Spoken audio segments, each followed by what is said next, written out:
तुमच्या मनात अजूनही तुमच्या प्रेयसीचा वास आहे की?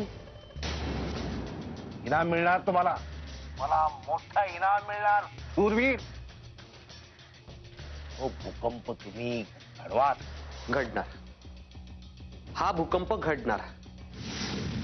आणि हा भूकंप घडल्यानंतर मुधोळकरांचं घर कसं जमीनदोस्त होतं ना, ते बघाच तुम्ही.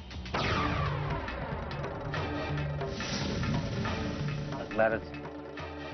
त्याआधी त्या भूकंपाचा आवाज कधी येतोय ती वाट बघतोय मी. जय तांबडे बाबा.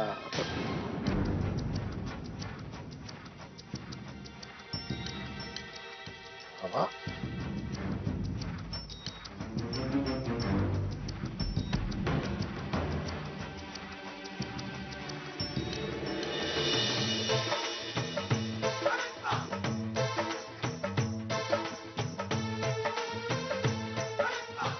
बाबा,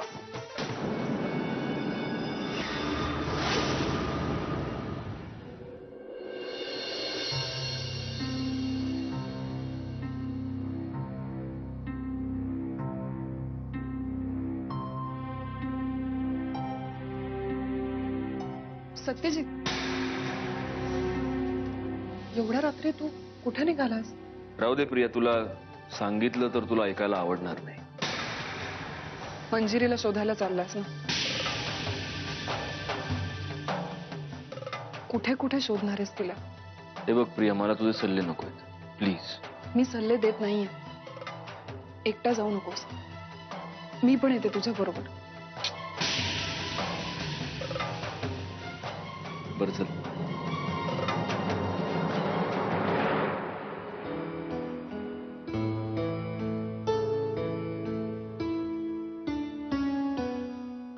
शालिनी, हा? शालिनी झोपली का ग तू? नाही, काही काम होतं का? नाही, थोडं बोलायचं होतं तुझ्या बरोबर. बोला. नाही म्हणजे ही वेळ नाहीये, पण काय करणार? सासूबाई, तुम्ही संकोच करू नका, बोला. का आपल्याकडं नवरात्रीत अष्टमीचा गोंधळ घालायची रीत आहे. यावर्षी काहीच तयारी दिसली नाही, म्हणलं विचारावं तुला. नाही, गेल्या वर्षीपर्यंत आपण घालायचो गोंधळ, पण माहित नाही यावेळेला सत्यजीतच्या मनात काय. एवढी अवघड परिस्थिती ओढवून बसली आपल्यावर. सत्यजितचा ना देवावरचा विश्वासच उडालाय सासूबाई. त्याचं लग्न ठरवण्यात मी चूक काय केली आणि हे सगळं घडलं. असं नसतंय अगं. देणारा बी तो असतोय आणि घडविणारा बी तोच असतोय.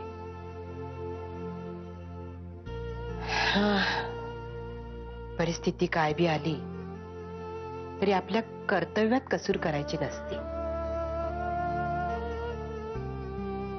आणि लग्नाच्या बाबतीत बोलशील तर तुझ्याकडनं काय बी चूक झालेली नाही. आता नक्षत्रासारखी पोरगी आहे. समद्यांवर प्रेम करते, समद्यांचा आदर करते, समद्यांचा मान राखते आणि संस्काराने बी चांगली आहे. सासूबाई, आपण तिच्याविषयी न बोललेलंच बरं. ठीक आहे, जशी तुझी मर्जी. रात्रही झाली आहे, मी बी जाते आता.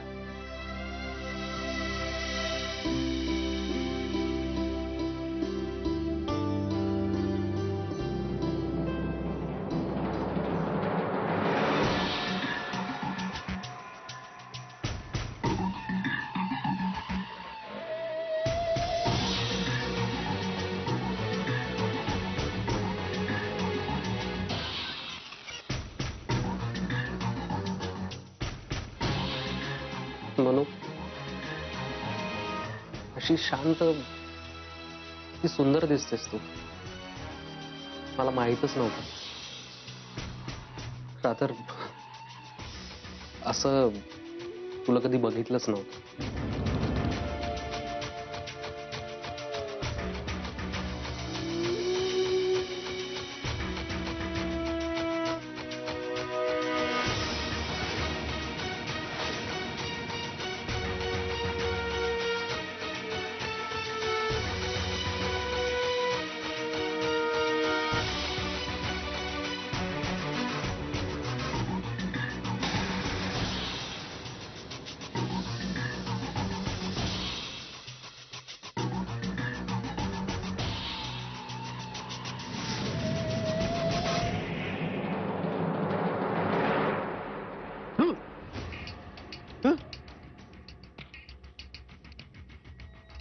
मेरे ख्वाबों में, तू मेरे सांसों में, मेरे सपनों में।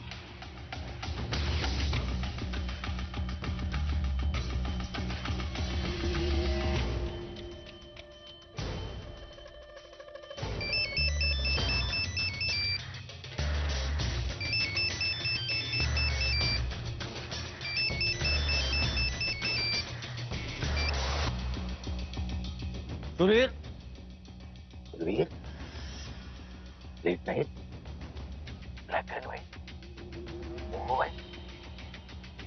आत्ताच तांबडे बाबानं खाड झोपेत जागा केलं, सांगितलं कोणीतरी संकटात आहे म्हणून.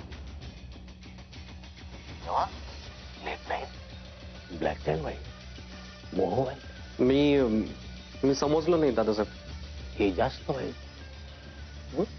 तिथं आमच्या मित्राच्या मिसेस आहेत, मंजिरी मुतोळकर, त्या सुखरूप आहेत ना? हो हो. तशाच राहायला पाहिजेत. त्यांना टच जरी केला ना तर बघा, आणि तुमचे शिलकीचे हिशोब मागावून तेव्हा late night, black and white, मोह वाईट. हो हो दादासाहेब. चला ठेवतो. तांबडे बाबाच्या काकड आरतीची वेळ झाली, अंघोळ करून घेतो. कट. मिसेस, बंबात लाकडं टाका आणि गिझर ऑन करा. Late night, black and white.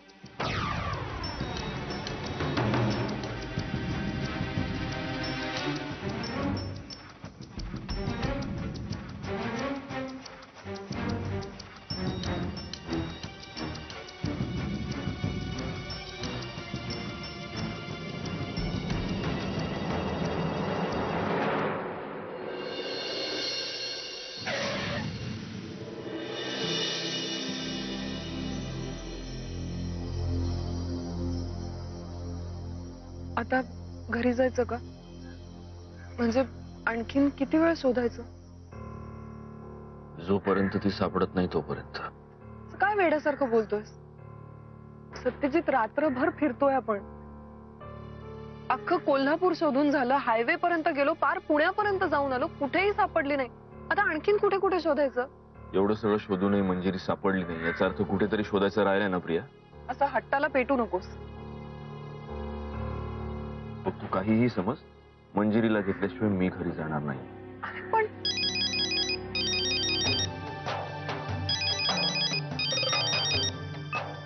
हा मावशी बोल. प्रिया, कुठे आहेस तू? मी इथे जवळच आहे. बोल ना, काय झालं? अगं, सत्यजितचा काहीच पत्ता लागत नाहीये. मावशी, तो माझ्या बरोबरच आहे. अगं, मी मंजिरीला शोधायला म्हणून बाहेर पडलोय. रात्रभर फिरतोय पण ती सापडतच नाहीये. आणि सत्यजित बघ, काही ऐकायलाच तयार नाही. मंजिरीला घेतल्याशिवाय घरी परत येणार नाही असं म्हणतो. आता काय समजवू त्याला? प्रिया, सत्यजितला सांग मंजिरी इकडे घरी पोचलेली आहे. काय? मंजिरी? आता घरी ये. बरं, आम्ही आलो. सत्यजित, मंजिरी घरी पोचली.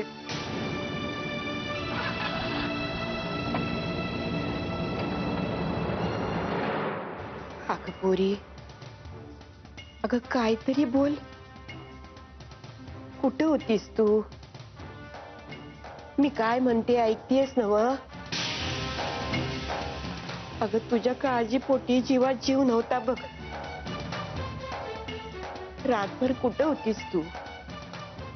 काय, कुठे होतीस? आजी, मला काहीच आठवत नाही हो. असं कसं पोरी? अगं, आठवण्याचा प्रयत्न कर. आता काहीच बोलणार नाही ती सासूबाई. आता कळेल तुम्हाला तिच्यामुळे आम्हाला काय आणि कसा त्रास होत होते. सुनबाई, तिच्या मनावर आधीच एवढा आघात झालाय. कसला आघात? आम्हाला सवय झाली हिच्या अशा नाटकांची. सगळ्यांना बघून वाटत असेल की किती चांगली मुलगी आहे. अच्छे, जेव्हा कधी उत्तर द्यायची वेळ येते ना, तेव्हा हे असं तोंड शिवल्यासारखं गप्प बसते ती. सुनबाई ही येळ आहे का असं बोलायची? तुझा आधार मागणाऱ्या माणसाला आधार द्यायचा असतोय बघ, त्याच्यावर आरोप ठेवायचा नसतोय बघ. त्या पोरीची सूद बी गेली आहे. आणि सत्यजितचं काय? त्याला नाही त्रास होतोय? रात्रभर हिला वेड्यासारखा शोधत भटकतोय तो. अगं, पण तिला दोष देण्याऐवजी तिचं काय म्हणणं आहे ते तरी ऐकून घे. काय ऐकायचं तिचं सासूबाई? काहीही झालेलं नाहीये तिला. तिला माहिती होतं घरी आल्यावर आपल्याला सगळे प्रश्न विचारणार, त्याची उत्तरं आपल्याकडे नाहीयेत. त्याच्यावरचा उपाय म्हणून हे गप्प बसायचं शोधून काढलंय तिने. मंजिरी, मावशी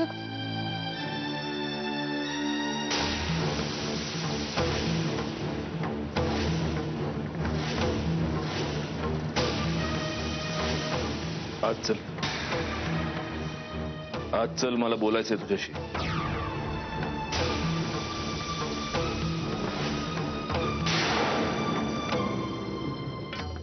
आई, चल.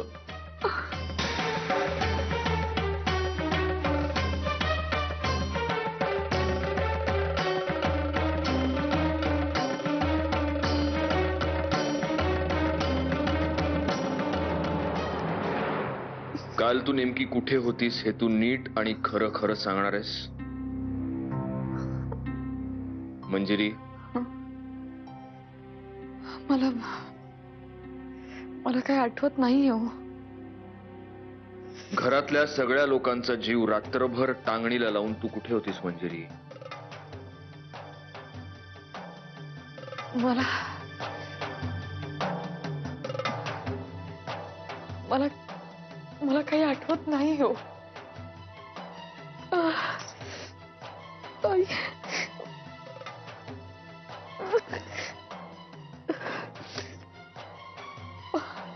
मला मला खरंच काही आठवत नाहीये. मला मला एवढं आठवतं की गणा दादाने मला बस स्टॉपवर सोडलं आणि मला जाग आली तेव्हा मी कोल्हापूरला जाणाऱ्या बसमध्येच होते. बाकी मला काही आठवत नाहीये.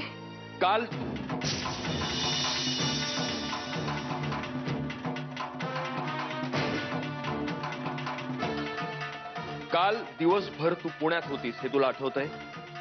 परवा रात्री तुझ्या बाबांना बघायला आपण तिथे गेलो होतो हे तुला आठवतंय? आठवतंय का? मग जर तुला हे सगळं आठवतंय तर काल रात्री तू कुठे होतीस हे तुला कसं नाही आठवत मंजिरी? हा? आणि रडायचं बंद कर, आधी रडायचं बंद कर.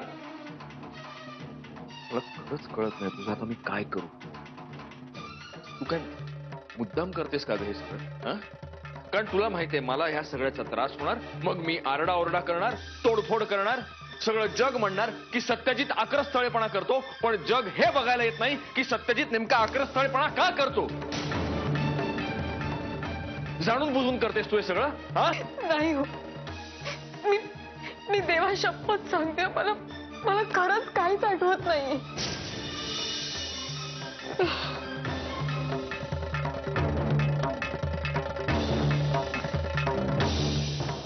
हा,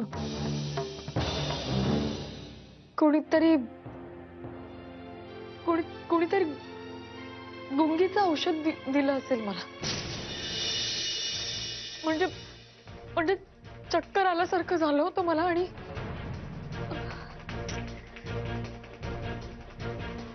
आणि जेव्हा जाग आली तेव्हा मी कोल्हापूरमध्येच होते हो. म्हणजे ते कोल्हापूरच्या बसमध्येच होते. मला काही आठवत नाही.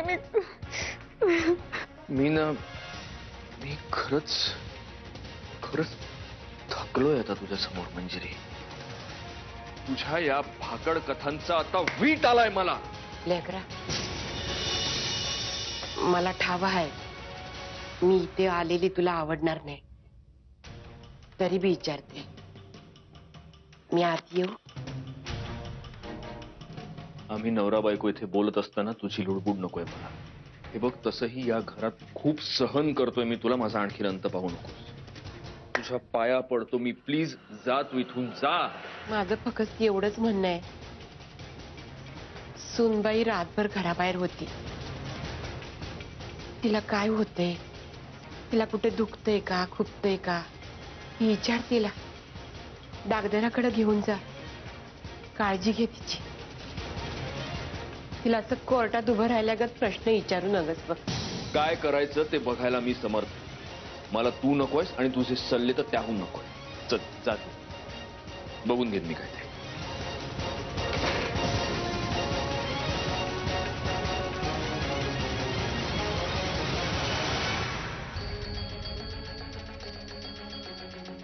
तुझं असं म्हणणं आहे की कोणीतरी तुला गुंगीचं औषध दिलं.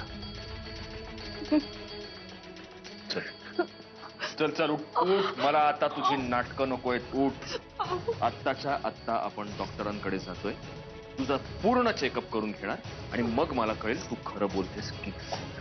चल चल मंजिरी, चल.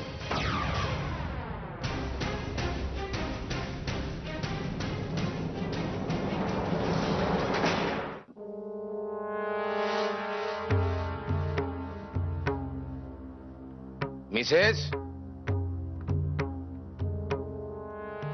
एक महत्वाचा मेसेज. आम्ही बाहेर चाललोय. आम्ही येऊस तर दार उघडायचं नाही. आलं लक्षात? अहो, बोला बोला. अंबाबाईच्या दर्शनासाठी देवळात जायचं होतं. कशाला? माझा उपवास होता आज, म्हणून. पती परमेश्वर असताना कशाला पाहिजे बाहेरचा देव? घरात तांबडे बाबाचा वास असताना कशाला पाहिजे देऊळ? आस्क मी परमिशन, इंग्लिश और गो मंदिर. Ask. Ask. Can I go to the temple? कुठलं इंग्लिश आहे? काय इंग्लिश आहे? मुळात हे इंग्लिश आहे. कधी जाणार? आता घरातली सगळी कामं आटपल्यावर. किती वाजता? 11. परत कधी येणार? 1-1.5 तासात. 1 की 1.5? 1.5 तासात. म्हणजे 12:30.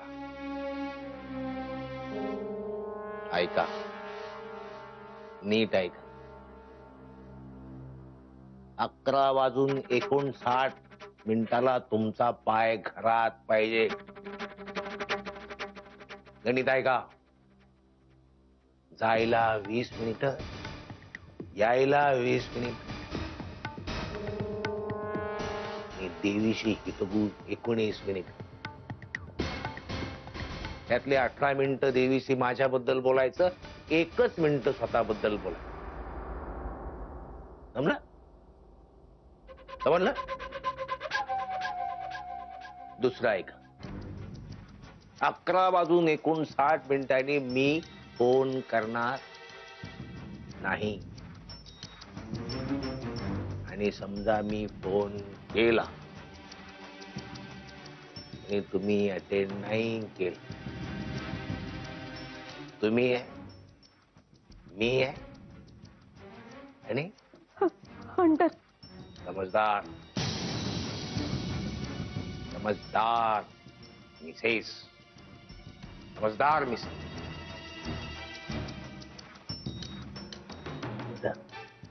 तिकडे येऊ मी.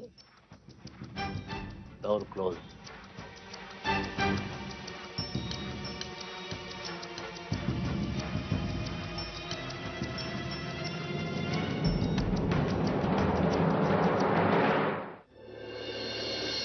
आई, मला माहितीये तुम्ही आता खूप टेन्शन मध्ये आहात.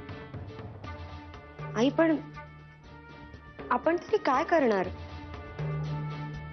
ह्या अशा परिस्थितीत जे काही करायचं ते सत्यजित दादांनी करायला हवंय. खरं तर ते तर काहीच करायला तयार नाहीत.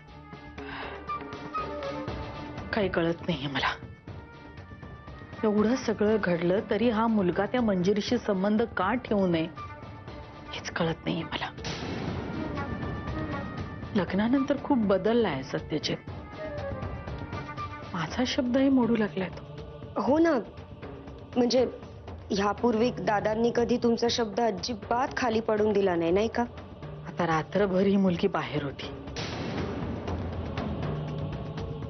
हा गेला तिला शोधायला.